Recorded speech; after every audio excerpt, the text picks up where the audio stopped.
Você pode até pensar que a guerra entre religiões ficou no passado, mas as cinzas das cruzadas ainda flutuam no ar do Oriente.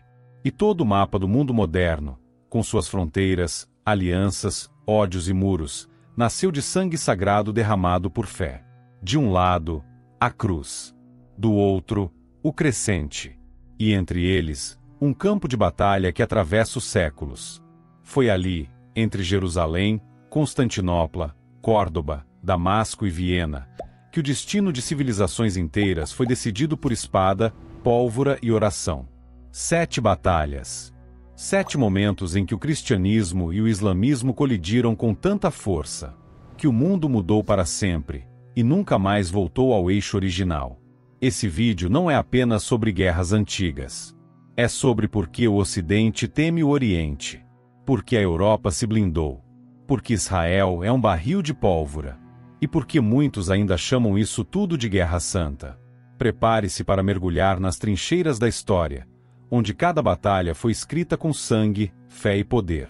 E descubra por que o verdadeiro conflito entre cruz e crescente ainda não terminou. Ano 636. Um vale seco, coberto de poeira e desespero, testemunha o fim de uma era. O Império Bizantino, herdeiro direto de Roma, se posiciona ao norte do rio Yarmouk, na fronteira entre o que hoje chamamos de Síria e Jordânia. De um lado, estão os exércitos imperiais, organizados, armados, protegidos por escudos e tradição. Do outro, um novo povo, uma nova fé, um novo fogo. Os muçulmanos recém-convertidos ao Islã, liderados por Khalid ibn al-Walid, o espada de Allah. A Batalha de Yarmouk não é apenas um confronto de espadas. É o nascimento violento de uma nova civilização. O Império Islâmico surge ali, entre relâmpagos de aço e gritos de guerra. Os bizantinos subestimaram o inimigo. Achavam que estavam lutando contra nômades. Mas o que enfrentaram foi uma fé em ebulição, uma paixão religiosa transformada em tática militar. Os muçulmanos não apenas resistiram, eles avançaram como um mar de areia afiado, engolindo colinas, lanças e generais. Durante 6 dias, a batalha se arrastou como uma profecia. E no fim, o Oriente deixou de ser romano. A Síria caiu. Jerusalém cairia em breve. E o Islã, até então limitado à Península Arábica, estendeu seus braços até Damasco e além. Yarmouk não foi só uma vitória militar, foi uma ruptura cósmica. Ali, a cruz começou a recuar, e o crescente começou sua ascensão. A queda de Bizâncio em Yarmouk marca o primeiro grande golpe no cristianismo oriental. Foi a primeira cicatriz profunda da fé romana diante da força espiritual e militar do novo Islã. E foi também o início de séculos de reação, medo e desejo de vingança por parte do Ocidente cristão.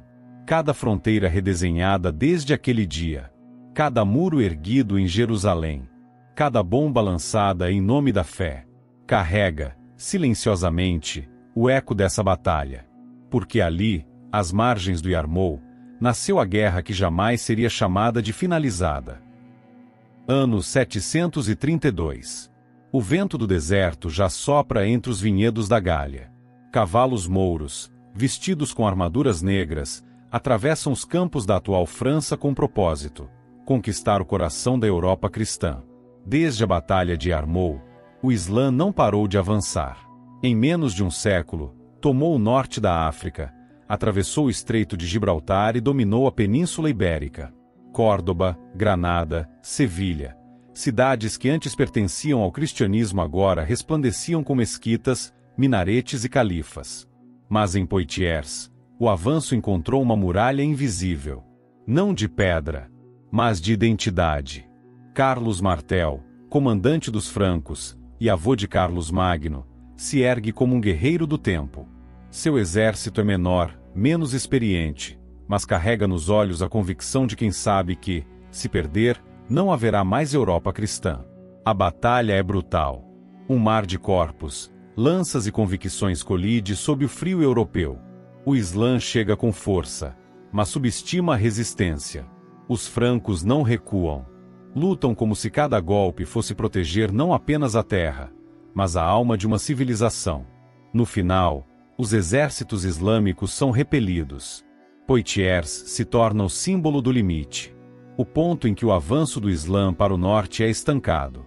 Mas essa vitória não termina o conflito. Apenas o transforma. O que começou como conquista, agora se torna resistência. O cristianismo não apenas sobrevive, ele promete revanche. Poitiers não foi apenas uma batalha. Foi uma fronteira cultural, espiritual e geopolítica. Ali, nasceu o mito da Europa cristã sitiada. E com ele, o ressentimento, o orgulho e a semente das cruzadas. Carlos Martel foi chamado de salvador da cristandade. Mas talvez, ele tenha apenas empurrado para o futuro um choque que era inevitável. Porque do outro lado dos Pirineus, o Islã não desistiu. Ele esperou. Ele se organizou. Ele se espalhou por dentro, pelas rotas, pelas alianças, pelas ideias. E enquanto os exércitos cristãos celebravam, o mundo já estava se preparando para a próxima colisão. Ano 1099. A poeira do deserto se mistura ao sangue recém-derramado. Os gritos cessaram. As espadas baixaram. Mas o chão sagrado ainda treme. Após séculos de avanço islâmico, o cristianismo decide reagir, não com palavras, mas com aço. O Papa Urbano II convoca a cristandade europeia para uma guerra santa. Não apenas para recuperar terras, mas para libertar a cidade que viu Cristo ser crucificado. Jerusalém, centro da fé, símbolo de tudo que une e separa as religiões abraâmicas. Na visão dos cruzados, tomá-la era mais do que vencer uma guerra, era restaurar a honra do próprio céu.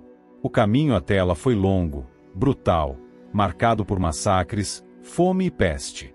Mas quando os exércitos cristãos chegam aos muros da cidade, nada parece detê-los.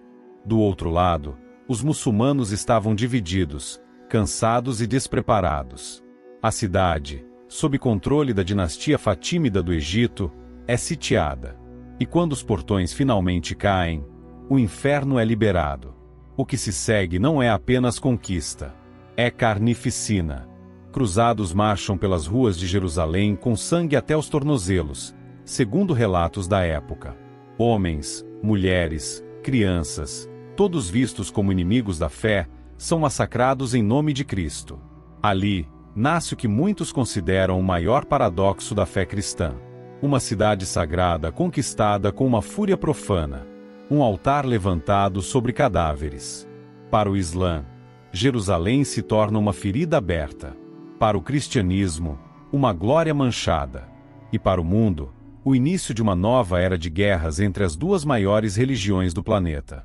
A primeira cruzada não resolveu nada. Ela reacendeu uma guerra que estava adormecida. E transformou Jerusalém no coração de um conflito que ainda hoje pulsa, entre judeus, muçulmanos e cristãos. As pedras daquela cidade nunca mais dormiram em paz. Cada geração ouviu o chamado à guerra, o clamor por vingança, o eco das trombetas e o peso das promessas divinas. Jerusalém foi conquistada, mas a paz nunca chegou. Ano 1187. O sol queima o deserto da Galileia como uma profecia. O céu parece em silêncio, mas a terra estremece com os passos de dois exércitos que se aproximam, um deles embriagado pela arrogância, o outro guiado por uma fé silenciosa e paciente. À frente dos muçulmanos, está Salah ad-Din, conhecido no Ocidente como Saladino.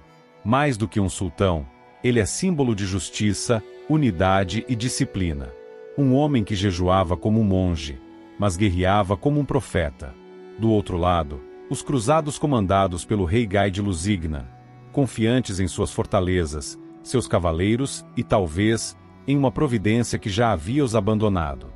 Os exércitos cristãos deixam a fortaleza de Séforis com pressa, sedentos e despreparados. Saladino os espera nas colinas de Attim, próximo ao mar da Galileia. Ali, ele arma uma armadilha perfeita, corta o acesso à água, cerca os inimigos e permite que o sol faça o que o aço não precisa terminar. Durante 2 dias, o desespero dos cruzados cresce como uma febre. A fumaça dos incêndios intencionais sufoca os pulmões. A sede corrói a fé. E quando os muçulmanos finalmente atacam, Os cruzados já estão vencidos por dentro. A batalha termina com um massacre. Os nobres capturados. A relíquia da Vera Cruz, supostamente a cruz original de Cristo, é tomada como troféu por Saladino. E Jerusalém, em breve, cairá sem resistência. Mas ao contrário da primeira cruzada, não há banhos de sangue. Saladino entra na cidade sagrada com honra. Garante proteção aos civis, permite que muitos cristãos fujam, evita o massacre. A Guerra Santa, desta vez, carrega a marca da misericórdia. Para o mundo islâmico, Hattin representa redenção. Uma resposta ao trauma de 1099. Um momento em que o Islã mostra que sabe reconquistar, sem repetir os pecados de seus inimigos. Mas a vitória de Saladino também acende outra chama, a Terceira Cruzada. O Ocidente, humilhado, agora envia seus maiores reis. Ricardo Coração de Leão, o símbolo do guerreiro cristão, parte em direção à Terra Santa, não apenas para recuperar territórios, mas para resgatar a honra ferida. Hattin não foi o fim. Foi o recomeço. E a guerra entre Cruz e Crescente apenas se reinventava. Ano 1683. O cerco está montado. As bandeiras do Império Otomano tremulam diante das muralhas de Viena, o coração da Europa cristã. Durante séculos, o Islã expandiu-se para o leste, conquistando territórios da Ásia, África e Europa. Constantinopla caiu. Os Balcãs foram tomados. Agora, resta apenas um passo: atravessar o Danúbio e cravar a foice do Crescente no peito do Sacro Império Romano-Germânico. A cidade de Viena se torna, mais uma vez, o palco onde o destino do Ocidente será decidido. À frente do exército otomano está o grão-vizir Kara Mustafa, com cerca de 150 mil homens. Canhões, cavalaria, artilharia de cerco e fé inabalável. Seu objetivo é claro: derrubar Viena e, a partir dali, marchar sobre Roma. O Império Cristão está enfraquecido.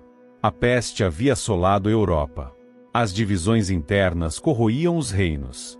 E a ameaça islâmica parecia inevitável, como uma profecia não cumprida. Durante 2 meses, Viena resiste. Seus muros tremem, mas não caem. A fome espreita, a pólvora escasseia, e os dias parecem contados. Mas então, de onde não se esperava, surge a resposta: um exército cristão unificado, liderado pelo rei João III Sobieski da Polônia. No dia 12 de setembro, o destino da cristandade é decidido com o rugido dos cavalos da maior carga de cavalaria da história. Os hussardos alados poloneses descem as colinas como anjos vingadores, rompendo as linhas otomanas com força, velocidade e fé. O que parecia o triunfo final do Islã vira ruína. O exército otomano recua. Kara Mustafa será executado por falhar. E Viena será celebrada como a salvação da Europa cristã. Mas essa vitória tem um custo oculto. Ela marca o fim da expansão islâmica militar no Ocidente, mas também alimenta uma nova era de colonialismo europeu sobre terras muçulmanas. O equilíbrio de forças se inverte, e o ressentimento começa a fermentar no mundo islâmico. Para muitos muçulmanos, Viena é lembrada como ponto de ruptura. A ferida aberta que precede os séculos de humilhação, ocupação e fragmentação que ainda hoje inflamam o Oriente. Para os cristãos, foi um milagre. Mas para a história, foi um aviso. As grandes guerras da fé não são vencidas apenas no campo de batalha. Elas se arrastam pelos séculos, moldando alianças, identidades e cicatrizes. Viena sobreviveu. Mas o mundo mudou. E as sombras daquela manhã de setembro ainda pairam sobre a fronteira invisível entre o Ocidente e o Islã. Ano 1973. O mundo respira o clima tenso da Guerra Fria. Mas no Oriente Médio, o conflito tem outro nome: vingança. É dia 6 de outubro. Para os judeus, é o Yom Kippur, o dia da expiação, o mais sagrado do calendário hebraico. Um dia de jejum, silêncio, oração. Mas os céus daquele sábado silencioso seriam rasgados por aviões de combate. Egito e Síria, juntos, lançam um ataque surpresa contra Israel. Tanques atravessam o deserto do Sinai. Mísseis caem sobre as colinas de Golã. É uma tentativa desesperada de reverter a humilhação sofrida na Guerra dos 6 Dias, Em 1967, quando Israel esmagou os exércitos árabes em apenas 6 dias e tomou Jerusalém Oriental, o Sinai, Gaza, Cisjordânia e Golã. Agora, liderados por Anwar Sadat e Hafez al-Assad, os países árabes tentam virar o jogo. E por um instante, o mundo treme. Os exércitos israelenses são pegos de surpresa. Unidades recuam. Batalhões são esmagados. O Estado judeu, criado há apenas 25 anos, parece estar diante de seu colapso. Mas então, começa a virada. Israel ativa seu sistema de reservas. Tanques Merkava avançam, e a superioridade tecnológica, aliada ao apoio dos Estados Unidos, começa a fazer efeito. O contra-ataque é feroz. Israel atravessa o canal de Suez, cerca o terceiro exército egípcio e avança até 100 quilômetros do Cairo. No norte, expulsa os sírios e avança rumo a Damasco. A guerra termina com um cessar-fogo. Nenhum lado alcança vitória total. Mas o impacto foi profundo. No plano espiritual, foi uma guerra santa moderna. De um lado, nações árabes movidas pela honra, pelo Islã e pela necessidade de restaurar dignidade. Do outro, um Estado judeu que se via como renascido povo de Deus, lutando por sua sobrevivência em meio a vizinhos hostis. No plano geopolítico, o Yom Kippur redefiniu tudo. A crise do petróleo de 1973 foi consequência direta. Os países árabes usaram o petróleo como arma, dobraram economias ocidentais e revelaram que a guerra entre religiões agora envolvia bancos, petróleo e diplomacia. A guerra do Yom Kippur foi a última tentativa real de uma coalizão islâmica destruir Israel militarmente. Desde então, o conflito mudou de forma. Passou a ser de guerrilhas, intifadas, terrorismo, sanções, tecnologia. Mas a raiz é a mesma: Jerusalém. O passado, a promessa. Cristianismo, islamismo e judaísmo seguem ali, entrelaçados em uma guerra que nenhuma bala resolveu. Porque no fundo, o que está em jogo não é apenas terra. É destino. Não há mais cruzadas. Não há mais sultões. Não há mais exércitos marchando com estandartes dourados sobre o deserto. Mas a guerra continua. Hoje, o conflito entre cristianismo e islamismo não se trava mais apenas com tanques e lanças. Ele acontece nos discursos, nas sanções, nos algoritmos, nos tratados internacionais, nos atentados silenciosos e nas campanhas de desinformação. É uma guerra invisível. E talvez, por isso mesmo, ainda mais perigosa. Após o 11 de setembro de 2001, o mundo foi redesenhado. O Ocidente passou a enxergar o Islã não como uma religião diversa e complexa, mas como um inimigo silencioso, infiltrado, pronto para explodir. Nasceram as guerras do Afeganistão, do Iraque, a Primavera Árabe, o Estado Islâmico. E em contrapartida, no mundo muçulmano, o ressentimento histórico fermentou em revolta. O Ocidente cristão passou a ser visto como colonizador, hipócrita, agressor. Mas o campo de batalha agora é difuso. O que antes era guerra entre impérios, agora é choque entre civilizações. Muçulmanos na Europa se sentem oprimidos. Cristãos no Oriente Médio são perseguidos. Mesquitas são monitoradas. Igrejas são destruídas. A cruz e o crescente estão de novo frente a frente, não nas muralhas de Jerusalém, mas nas fronteiras culturais de Paris, Berlim, Nova York, Damasco, Riad e Teherã. O Islã busca sua identidade no meio do caos globalizado. O cristianismo tenta sobreviver ao secularismo, ao relativismo e à culpa histórica. Ambos ainda carregam o peso das cruzadas e das invasões. Ambos ainda sonham com a vitória, seja ela moral, espiritual ou política. A guerra mudou de armas, mas não de alma. Hoje, ela se disfarça de debates sobre imigração, terrorismo, costumes, liberdade de expressão e direitos humanos. Mas no fundo, ainda é sobre o mesmo dilema. Quem tem o direito de dominar o mundo em nome de Deus? E enquanto o Ocidente continua sua busca por paz sem sacrifício, e o Oriente sua busca por justiça sem perdão, as 7 batalhas seguem vivas, latejando no subconsciente da humanidade. Porque nenhuma paz será verdadeira, enquanto a cruz e o crescente ainda sangrarem nas bandeiras do mundo. Se você chegou até aqui, é porque sente que essa guerra ainda não terminou. E talvez ela esteja acontecendo dentro de você. As batalhas entre cristianismo e islamismo não são apenas fatos do passado. São ecos que moldam o presente e ameaçam o futuro. Se você acredita que entender o mundo é mais do que seguir manchetes, e que por trás de cada conflito geopolítico há uma guerra espiritual sendo travada, então este canal é sua trincheira. Inscreva-se em Areia e Sangue, ative o sino e prepare-se, porque a próxima batalha já começou, e poucos estão prontos para ouvir a verdade por trás do som das espadas.